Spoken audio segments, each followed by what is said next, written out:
ভোর ঠিক ৫টা। গন্তব্য শুরু হলো রানীগঞ্জ স্টেশন থেকে। সব বন্ধুবান্ধবরা একসাথে মিলে প্রথমবার এত বড় একটা শহরে আর এত একটা বড় কোম্পানিতে ভিজিট করতে যাচ্ছি। মনে অনেকটা উৎসাহ আর এক্সাইটমেন্ট নিয়ে বেরিয়ে পড়েছি। নামলাম হাওড়া স্টেশনে। জমজমাটি হাওড়া স্টেশন সব সময় মানুষে ভিড়ে ভর্তি। আমরা নেমে এখানে ভালো করে একটু ভিউ নিয়ে রেস্ট করে অপেক্ষা করছিলাম, কারণ আমাদের দুজন বন্ধু তারা ট্রেনটা মিস করেছে, পরের ট্রেনে তারা আসবে। তো আমরাও এই ফাঁকে হাওড়া স্টেশনটা ভালো করে ঘুরে নিলাম।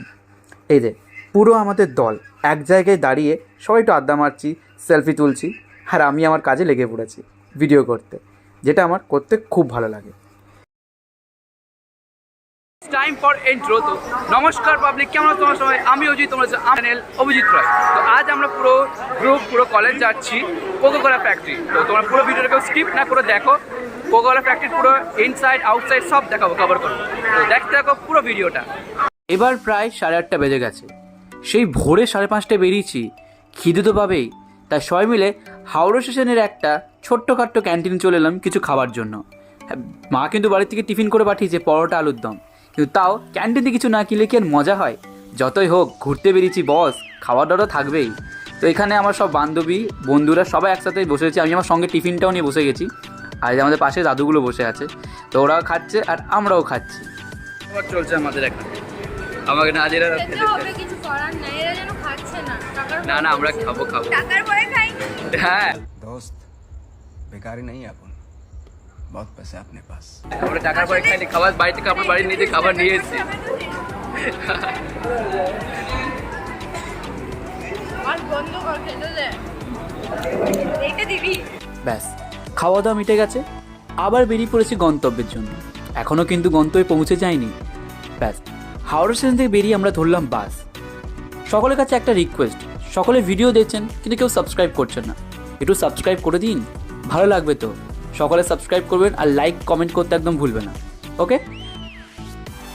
বাসে চেপে গেছি আর আমি চলেছি যে একদম ধারে ক্যামেরাবন্দি করতে এই সুন্দর দৃশ্যটা। হাওড়া ব্রিজের উপর দিয়ে গঙ্গার দিয়ে দেখার মজাই আলাদা। সত্যি কথা বলতে খুব ভালো লাগছে। এই যে পুরো বাসে আমরা দখল করে বসে গেছি। কলকাতা বলে শহর, ভিড় তো হবেই বাসে। তা আমরা বসার জায়গা মোটামুটি পেয়ে গেছি। চলুন এইভাবে গল্প করতে করতে গন্তব্যে পৌঁছানো যায়। কত নতুন রাস্তা, কত নতুন মানুষ, কত নতুন সমস্ত বিষয়। আর ওই যে কলকাতার ঐতিহ্য হলুদ ট্যাক্সি, কত ভালো লাগছে দেখতে বলুন। এই গল্প করতে করতে যে কত দূর চলে এসেছি খেয়ালই করছি না। আমি তো মনের সুখে আমি ক্যামেরাবন্দি করছি আমার এই এক্সপিরিয়েন্স চিরজীবন স্মৃতি করে রাখার জন্য। ওই দেখুন কত বড় বড় বিল্ডিং, সবাই ব্যস্ত নাই শহরে, সবাই আক্লান পরিশ্রম করছে কিছু পাওয়ার জন্য। সবার মনে একটা লক্ষ্য রয়েছে। ওই দেখুন কি বিরাট বাড়িগুলো না, সবাই ছুটে চলেছে নিজের নিজের কাজে, যেমন আমরা। আশা করি তোমাদের ভিডিওটা ভালো লাগছে। যদি ভিডিওটা ভালো লাগে তাহলে অবশ্যই সাবস্ক্রাইব করবে আর অবশ্যই লাইক করে দেবে, একটা কমেন্ট করে জানাবে কেমন লাগলো ভিডিও। এই যে আমরা বাসে চেপে গেছি, আবার একটি বাসে। এই যে পৌঁছে গেছি।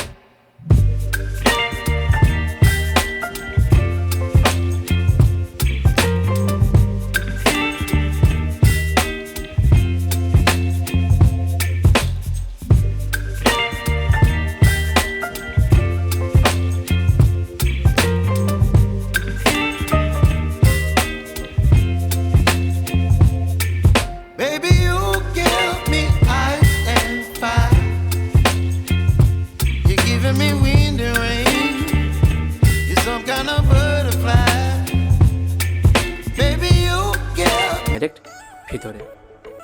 এই যে শুরু হচ্ছে এখান থেকে কি করে তৈরি হচ্ছে কোকোকোলা। এই ছোটো ছোটো বোতলের ক্যাপগুলো দেখছেন, এগুলো হোলসেলে কিনতে পাওয়া যায়। এগুলোকে একটা মেশিনের সাহায্যে গরম করা হয়। গরম করে আমরা যে বোতল খাই না কোকোকোলার, সেই বোতলে শেপ দেওয়া হয়। প্রথমে আমি বিশ্বাস করিনি, কিন্তু এটাই সত্যি। এই যে এই বোতলগুলো এই গরম মেশিনে পাঠানো হচ্ছে, দেন ওখানে শেপে, বোতলের শেপে, এগুলো শেপে তৈরি হচ্ছে, ফুলি দেওয়া হচ্ছে। দেখছেন কত ছোটোর থেকে বড় হচ্ছে। এখানে 1 লিটার থেকে 1.5 লিটার, 2 লিটার, 3 লিটার, 5 লিটার, যেমন সাইজের আপনি বোতল নেবেন সেরকম ছোটো ছোটো সাইজ থেকে বড় সাইজ পেয়ে যাবেন। এখন মানুষ কত উন্নত হয়ে গেছে। এই কোকোকোলার ইনভেনশনটা আপনাদের ছোট্ট একটা স্টোরিতে বলছি। যিনি কোকোকোলা তৈরি করেছিলেন তিনি কিন্তু কোকাকোলা তৈরি করতে যাননি, তিনি তৈরি করতে গিয়েছিলেন একটি কাশির সিরাপ। সেখান থেকে উনি তৈরি করে ফেলেন এই কোকোকোলা। তারপর থেকেই সময়ের সাথে আর উন্নত হতে হতে কোকোকোলা আজকে আমাদের সকলের মনে প্রাণে ঢুকে গেছে। হ্যাঁ দেখুন, যেটা বলছিলাম কি সুন্দরভাবে বোতলগুলো তৈরি হয়ে গেলো দেখলেন? একদম মেশিনের সাহায্যে চটপট তৈরি হয়ে গেলো এই বেশ বোতলগুলো। দেখুন কত শেপে চলে এসছে না? ওই যে মনে হয় ছোট্ট একটা বোতলের ক্যাপগুলো ছিল সেগুলো দেখুন এখন পরিপূর্ণ বোতলে তৈরি হয়ে গেছে। কত ভালো লাগছে দেখতে না? এগুলো চোখের সামনে দেখে যে কী ভালো লাগছিলো আপনাদেরকে বলে বোঝাতে পারবো না। চলুন, বোতলগুলো তৈরি হয়ে যাওয়ার পর এগুলো এবার লেবেলিংয়ের জন্য দিতে হবে। এই দেখুন লেবেল লেগে যাচ্ছে, কোকোকোলার লেবেল সারি সারিভাবে লেবেল লেগে যাচ্ছে। এই যে লেবেল,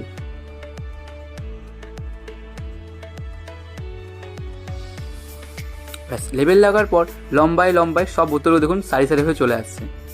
মেশিনই সব কাজ করেছে, দেখতে পাচ্ছেন আপনারা, একটা খেয়াল করলেন সব কাজ কিন্তু মেশিন করে দিচ্ছে।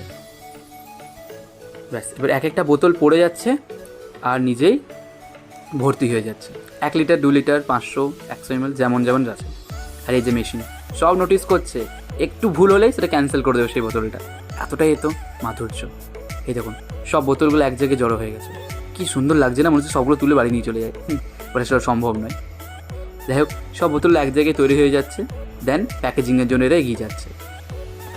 দেখছেন প্যাকেজিং হয়ে যাচ্ছে সাইজেরভাবে, ছোটো ছোটো বোতলের সেট। ব্যাস এগুলো প্যাকেজিং হয়ে যাওয়ার পর আমার কাছে চলে আসছে মার্কেটের কাছে। আপনার ফেভারিট যে খেতে হবে তো বিরিয়ানির সঙ্গে কোকোকোলা। ব্যাস ওখান থেকে বেরিয়ে আমরা সোজা চলে এসেছি আবার হাওড়ায়।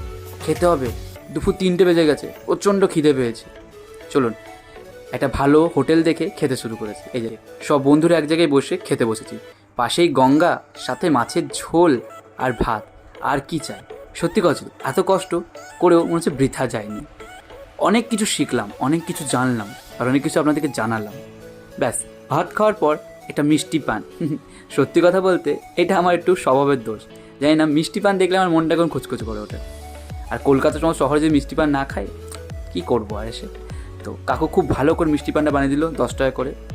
আর আপনাদের ভিডিওটা কেমন লাগছে অবশ্যই কিন্তু কমেন্ট করে জানাবেন।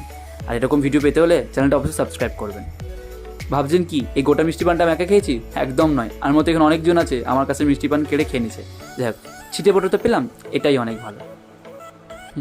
ব্যাস খাওয়া দাওয়ার পরে এখন একটু টাইম বেঁচেছিল, চলে গেলাম গঙ্গার ধারে মজা করতে। এই দেখুন কি অপূর্ব দৃশ্য, যায় না? এই দৃশ্যটাকে বলে বোঝানো যাবে না, কি শান্ত। সামনে হাওড়া ব্রিজ আর পাশে গঙ্গা। সত্যি কথা বলতে মন প্রাণ ভরে গেল এই ট্রিপটায়। এই যে সব বন্ধুরা একসঙ্গে মজা করছি, কি অপূর্ব দৃশ্য। গঙ্গার ঘাটে এসে সবাই দেখছি অনেক ভিড় রয়েছে, সবাই দেখছি ফাঁকা টাইমে এখানে এসে বসে টাইমটা স্পেন্ড করতে ভালোবাসছে। এই যে সব বন্ধু বান্ধব সব এক জায়গায় রয়েছে। আমি কিন্তু আমার ভিডিও করে চলেছি। কেমন লাগলো একটু আমাকে ফিডব্যাক দে, তোদের কেমন লাগলো দেখে? খুবই ভালো লাগলো, খুবই ভালো। খুব ভালো লাগলো। দারুণ। কিছু বলবি না? আরে বল তো বাবা, সেরা লেগেছে। বাংলা বুঝতে পারলাম না। বাই দ্য ওয়ে, তোমাদের কেমন লাগলো অবশ্যই কমেন্ট করে জানাবে। তো আই থিঙ্ক তোমাদের দেখা হচ্ছে নতুন কোনো ভিডিওর সাথে, আবার নতুনভাবে। তো সবাই খুব ভালো থাকো, হ্যাপি থাকো, সুস্থ থাকো, আর আমার চ্যানেলে দেখতে থাকো। Yeah.